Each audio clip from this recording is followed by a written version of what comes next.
Hi friends, ఈరోజు కందిపప్పుతో పల్చని పప్పు ఎలా చేసుకోవాలో చూపిస్తున్నాను.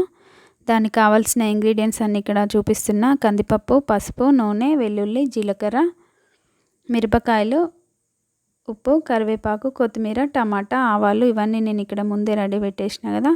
దీనికి ముందుగా మనం కందిపప్పు తీసుకుందాం. ఇది ఒక హాఫ్ అన్ అవర్ ముందే నానబెట్టుకోవాలి. ఇలా నానబెట్టుకున్న పప్పును మనం కుక్కర్లో ఫస్ట్ వాటర్ వేసుకోవాలి. ఇక్కడ నేను వాటర్ వేసిన కదా, చూడండి. ఇలా స్టవ్ ఆన్ చేసుకొని వాటర్ పోసుకొని, వాటర్ మనకు పప్పు ఉడకడానికి కావాల్సినన్ని వాటర్ పోసుకోవాలి, ఎక్కువ కాకుండా. ఇలా వాటర్ వేడెక్కిన తర్వాత మనం ఈ నానబెట్టిన పప్పును ఇందులో వేసుకోవాలి. చూడండి, ఇప్పుడు ఇందులో వేసిన తర్వాత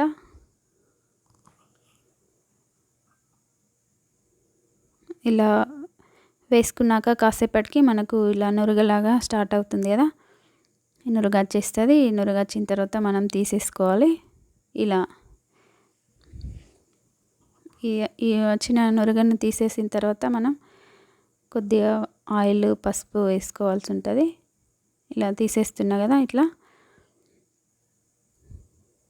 ఇప్పుడు ఇందులో మనం కొద్దిగా పసుపు, కొంచెం ఆయిల్ వేసుకుంటే మనకి ఇది పప్పు మూత పెట్టిన తర్వాత పొంగిపోకుండా ఉంటుంది. ఇప్పుడు నేను మూత పెట్టేస్తున్నా.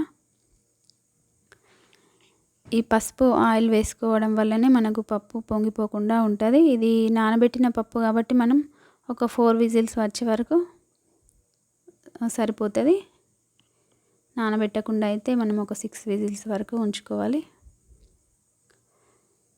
చూద్దాం, ఇప్పుడు 4 విజిల్స్ వచ్చే వరకు చూసిన నేను. ఇప్పుడు చూద్దాం ఇది ఉడికిందా.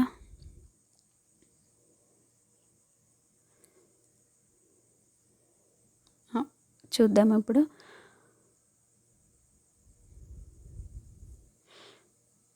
ఇలా ఉడికింది కదా.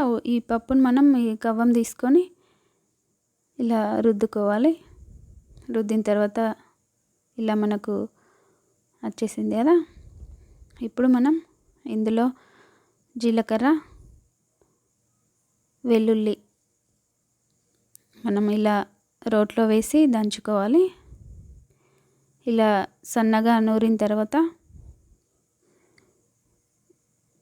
చూడండి, ఇక్కడ ఇలా సన్నంగా చేసుకొని పప్పులో వేసుకోవాలి. ఇలా ఉడికిపోయిన పప్పులో మనం వేసుకోవాలి. ఇప్పుడు దీంట్లో టమాటా ముక్కలు, కరివేపాకు ఇవన్నీ వేసుకోవచ్చు. మనం ఈ పల్చని పప్పు అనేది చాలా తక్కువ ఇంగ్రీడియంట్స్తో చేసుకునేది ఇది. ఇప్పుడు మిరపకాయలు వేసిన కదా. ఇప్పుడు టమాటా ముక్కలు, కొత్తిమీరకు,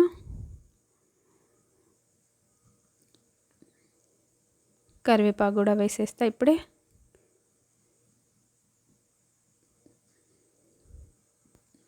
ఇలా అన్నీ వేసుకొని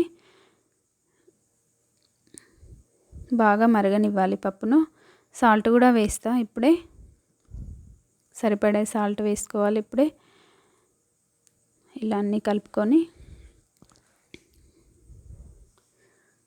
ఎక్కువసేపే మరగనివ్వాలి. ఇప్పుడు మనకు కావాల్సి ఉంటే మనం వాటర్ కూడా యాడ్ చేసుకోవచ్చు. కొంచెం పల్చగా ఎంత అవసరం ఉంటుందో అంత వాటర్ పోసేసుకొని ఈ టమాటా ముక్కలు, మిరపకాయ ముక్కలు ఇవన్నీ ఉడికేలాగా మనం ఎక్కువసేపు మరగనివ్వాలి పప్పును. చూడండి, ఇలా మరిగిపోతుంది కదా. మంచి స్మెల్ వస్తుంది.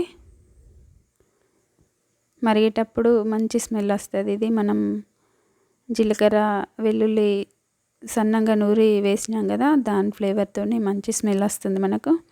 ఇలా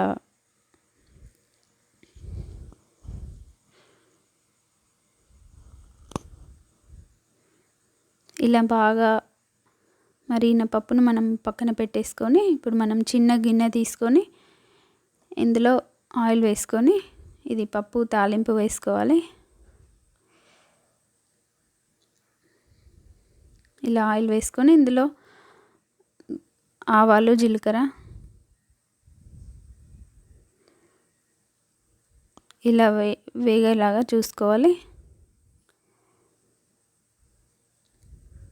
ఇందులో వెల్లుల్లి ముక్కలు ఇలా చిన్నగా కట్ చేసుకొని